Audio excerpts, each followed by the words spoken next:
who John Rain is going to be taking over. That's Tanner, playing from Team Bandai, able to display some of this new content. We can jump into his POV. We can just open up chatting about what are like the fundamentals of NIGHTREIGN for fans getting in. Maybe they don't know as much about the series, about this game coming up soon. What can we expect from Elden Ring NIGHTREIGN, child? Yes, for NIGHTREIGN right now, what you guys are going to be tuning into is a little bit of that classic Elden Ring from software Souls-like experience. It's down up to 10 on the action though, so a lot of the times in Elden Ring, some of these Souls games, you have the chance to explore a lot, kind of take your time on what's going down. There's a ring that's closing in the entire time. You gotta scope out the field, choose where you want to go, and then you and your team take down mobs, bosses, get stronger. There's 3 days of total game time. After that, on day 3 is when you face this Night Lord, like a super boss you've never seen the likes of before inside an Elden Ring game. Yeah, so for fans of the franchise, this is the first time ever that the game has been built from the ground up for this multiplayer experience, for the roguelike replayability. Every run is going to be different. There's going to be different optimizations, different characters. You can select those at the start of the run. There's a lot of changes to get into. We'll kind of try to ease you in little by little as we get through the run. Right now, our group has just cleared this initial level 1 camp. We're going to grab a quick level up at that site of grace. And for any of you fans of the series, it's been optimized a lot for speed here in NIGHTREIGN because you are always racing against the clock. You are always racing against that nightfall. Now, who here in the crowd, show of hands, have like searched up a build for more than an hour before inside Elden Ring? We have a one hand here. Anyone had trouble with all that stuff? Now, in this game, when you get some of these marks and graces, you don't have to think about pouring some stuff into strength, thinking about intelligence, thinking about what your build is. It's a one button click level up system. Auto puts in stats to what your actual character is, and then you just move on. So it's a lot more streamlined, a lot faster, a lot more fun. Yeah, and the big selection really to make at that phase in the run of it's really your character selection. So right now we have 2 Wilders being played. We also have an Iron Eye being showed by Tanner. Let's take a look also though at some of these Wilders as we hop on board here with Distortion, playing the Wilder. And Wilder really is your classic Souls experience, right? You know, he's two-handing the sword right now, could bring out the shield and go for parries if he wanted to. Has the flexibility to really build in a lot of different directions as they find a nice loot room in this castle early on. Gonna continue to fight some tougher mobs, find some more loot. The name of the game though is always speed at this phase of the game. To clear these mobs, get the loot, and make quick snap decisions about what you want your build to be, what you want your priority to be in terms of your consumables and the direction you go on the map. Get towards the top of this castle, usually there is a little bit of a boss spawn that has a health bar down below. You beat anything with a health bar in this game, you're offered an upgrade, which is a lot of fun. Take down a little bit of a mini boss here. So there'll be mini bosses and bosses spread around. This time it's the Crystallians trying to clear the ads first. I think that's a wise decision. But the Crystallians who want to target those down. If you're able to take this guy down, which I think our experience group's not much of a problem with. Yeah, I'm stuck on a wall. Grab this reward. This loot item gives everyone on the run an opportunity to select a bit of powerful loot to upgrade their build. Maybe it's a new weapon, maybe it's a new spell, maybe it's just a passive that makes you stronger across the board. And all of those are going to play into the direction of your run in the long term. And every time you take down a mini boss, every time you take down a main world boss, you're going to have different and more powerful selections to continue to snowball that build and get up to the highest possible level when it comes to challenging the Night Lord. No fall damage either. As you guys can tell, I did hear some clenching as we saw people jump off of cliffs. But that being said, you'll get immersed today by the movement. If you go home and you're playing Elden Ring and you die to fall damage, we are not responsible for any lost runes or any ruined speed runs, so that is on you. Now while these guys move around as well, we can talk about a little bit of the UI we're seeing down here. Flasks, yes, not at the bottom left, but on the top left now, underneath the stamina bar. So as we get closer to these boss fights, looking at how much healing there is, you'll be able to see what's going down there. We just saw Walter slide across the scene with a grappling hook. That's his main ability. It's shown at the bottom of the screen right now. He's able to latch on the bosses, pull over light mobs as well, and just move around the scene too. Completely thwarted. It's this battle maze, by the way. Absolutely taking down the team. Making some nice moves on getting some stuff down here. Yeah, good cleanup there on the mini boss. Move through this camp nice and fast. Wilder uses that grapple on larger enemies and actually pulls you towards them. There's the ultimate from Iron Eye. Talking about ultimates as well. Iron Eye has this big bow she kind of brings out and then just shoots it forward. You can charge up your ultimates by doing some damage to any mob and also doing some damage to to your teammates. Now, why would you ever damage your teammates? If you go down inside NIGHTREIGN, the only way to get picked back up is actually to get attacked by your teammates. So trust me, bro. Yes, I'm helping you. This is a good thing. I'm trying to get you back into the game. Battle mages here, though, still doing as much as they can to stay alive, but again, you can switch up and have so many different weapons. Claws here for Iron Eye usually loves bows, and they do take down the camp. Another option, and yeah, you can pick passives as well, raising your poise by 25% here for Iron Eye. Yeah, we've seen a lot of times the strongest builds getting a lot of passives online, really just stacking up the stats, being ready to take it to these bosses, which also kind of scale with the run. So as you get deeper into the run, yes, you're getting stronger, but you're facing tougher and tougher foes and continuing to maintain that snowball. So there's always that level of challenge that you can come to expect from the FromSoft games. Communication is also really good in this game. You can see pings all across the map. Yes, it's meant for 3 players all the time, but if you are playing solo, you can lock in and just easily communicate where you want to go, colored pings all across the map here.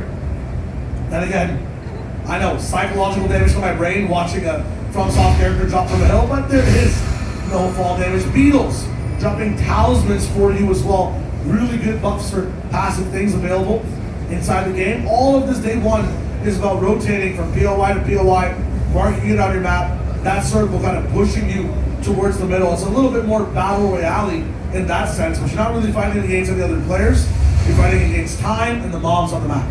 Yeah, here in the church, Tanner's able to grab a flask upgrade. Everyone's going to grab this as well. It gives them that one additional flask usage, which really pays dividends when you get towards the late game. Those longer boss fights, especially the Night Lord, really is an endurance battle where you need all the heals you can get. It comes down to sometimes those last crucial resources that make the difference. So you want to decide really carefully, you just want to get as strong as possible, or do you want to get better consumables, better heals, better sustain?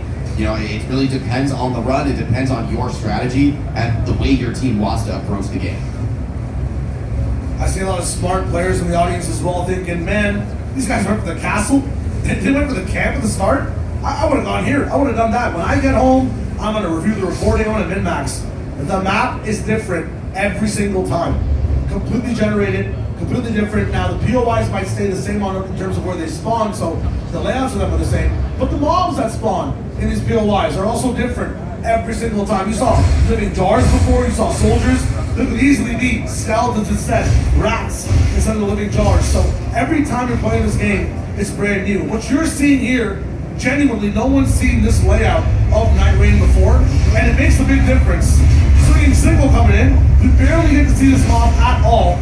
Yeah, you guys, I mean, if you blinked, you also missed it. You get to see it go down. Pretty scaled up for this run. The double Wirelord build really does give him a lot of staggering and nuking power. Site of Grace spawns in when you kill a boss too, so you get that convenient place to level up, reset your heals.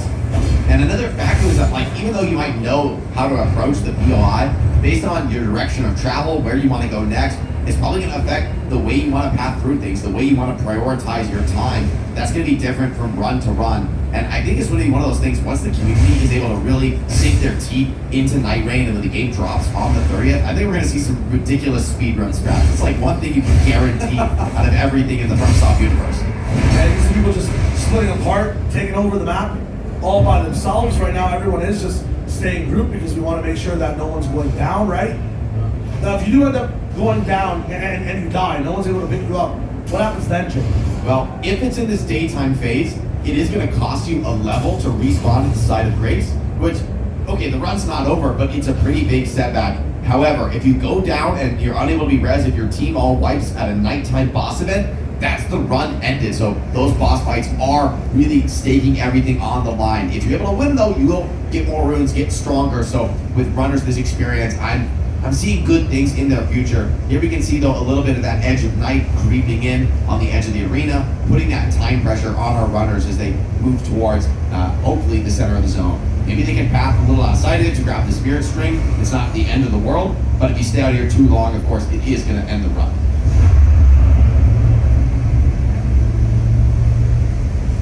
Able to lock it in, keep moving. You jump into these churches, that's where you're able to get a few more flasks to be able to play with, but I feel like they've already visited this one, so There's a gel through it though, and they do have a stone sword key, so We'll see them open up the Everjail here, take on whatever mobs lie within. This time it's the... Oh, okay. Instantly taken down, and that's what I'm talking about. These That's a classic Elden Ring experience. See that timer ticking down. He needs to get res. The allies need to start working away on him. Get him back into the fight. Iron Knight needs to reposition. Look for an opportunity. Maybe we'll see him deploy the ultimate. Here it comes. The full-powered bow shot. Cleaving through everyone. Big damage on those mobs and the stagger. Able to cleave through them for now. The Beast on the Furnace will up. Taking a lot of damage. 2 wielded jump attacks. Casting spells as well. If they're able to deal with these mobs, they will be rewarded though, so there's always a reward for every risk you take in NIGHTREIGN, helping you farm up as quickly as possible. We get on board with our Wilders, see if they can go for a stagger, find something. Here's the connection, backstep as well. Good stuff from Distortion, getting the cleanup on this Everjail. Trying to go for a double backstack, doesn't really matter. Just spear him up and a nice wipe there on the jail. Now that's kind of the gameplay loop, right? Just go for one boss or another, try to get those upgrades, farm around the map. Yeah, move as quickly as possible. You guys can see if they pan up that like the sky is darkening here, and so that's going to portend, you know, that night boss is coming. You still have a bit more time, and you really do want to use every second of the run. Believe me, you're going to need all that strength, every last rune when it comes to taking on the Night Lord. So right now, the group's still finding more enemies to challenge, maybe potentially one more mini boss, 2 more to clear before the night falls. Got a jellyfish shield as well. Really, really good at taking so much damage. Have a team also finding across the way. Trying to clear out these ancient heroes up some more. Sometimes these POIs will be dominated by like a single massive mini boss. Other times it'll be multiple mid-sized enemies. As you mentioned, there's that collective help on the bottom there. The overwhelming strike. That's the ultimate from Wilder. Expect to see a lot of those with 2 Wilders here in this team comp. That's able to deal massive poise damage, setting up for big staggers, maybe critical hits to follow. Something to definitely watch out for, especially dealing with some of those boss skills. You know, for fans of the series, for fans of the genre, you might be thinking, focusing on like the dodge rolling and these new abilities at the bottom might be, you know, pretty different for you, but they can be used often in a lot of the same ways as roles, like creating iframes, opportunities to stance break and deal extra damage. They really do just up the potency and give each one of these Nightfarers their unique playstyle and personality. Can hold a lot of the consumables as well in this game. I know a lot of the times when you're playing, at least Jake, we never really see consumables used from time to time. Look, if you tell me that you actually use consumables and you don't save them for next run, you're crazy, bro. Like I have about 10,000 consumables every time I finish a run of Elden Ring, and I still collect more. I can never have enough. But of course, NIGHTREIGN, it all resets run to run. Every time is different. You got to use those consumables. Maybe just for speed, maybe just to help you deal with some of these medium-sized camps a little bit more quickly. It's another one of those factors that a lot of these strong players are looking to optimize and just get done as quickly as possible. Boys and greens on one side, you can see now the circle getting smaller and smaller. It's not a veil you really pass through to go towards the next boss fight. The arena is the map itself, so sometimes you can have big cliffs like this in the way. We had an instance where there was a bridge in the way. At some point you're fighting on top of it, at some point you're fighting down at the bottom. Again, map randomized every time, and that makes a big difference for where you end up fighting this boss. It could be in a dense forest, it could be in a clear lake opening. This time though, not too many obstacles in the way. The team gets ready for that night to fall. Yeah, it looks like the final zone is going to be this hillside graveyard. And I mean, that's part of the randomness of the game, right? There's going to be a different arena every time, different bosses you end up needing to challenge here. What are we doing here? Maybe just taking a look at something? One flask down again. Yeah. Oh god, he doesn't need that flask. He's doing just fine. We're laying down. The first thing that happens is a few mobs spawn in. These ones are a little bit more aggressive than we're used to seeing, but the team can handle it. I don't know if I've seen these ads yet. This might be a new boss that we haven't seen yet. I'm kind of really curious to see. Maybe we can check in with Distortion. And let's tap in with you, Distortion, here for this boss fight. What are you expecting? Have you seen these ads before? Do you know what's coming? I have no idea what's coming.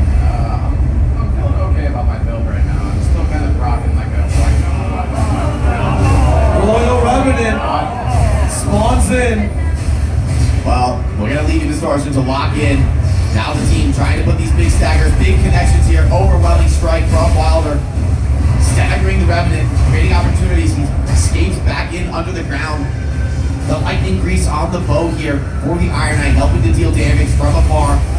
Magic Grease as well on this Wilder. And they don't put big damage down.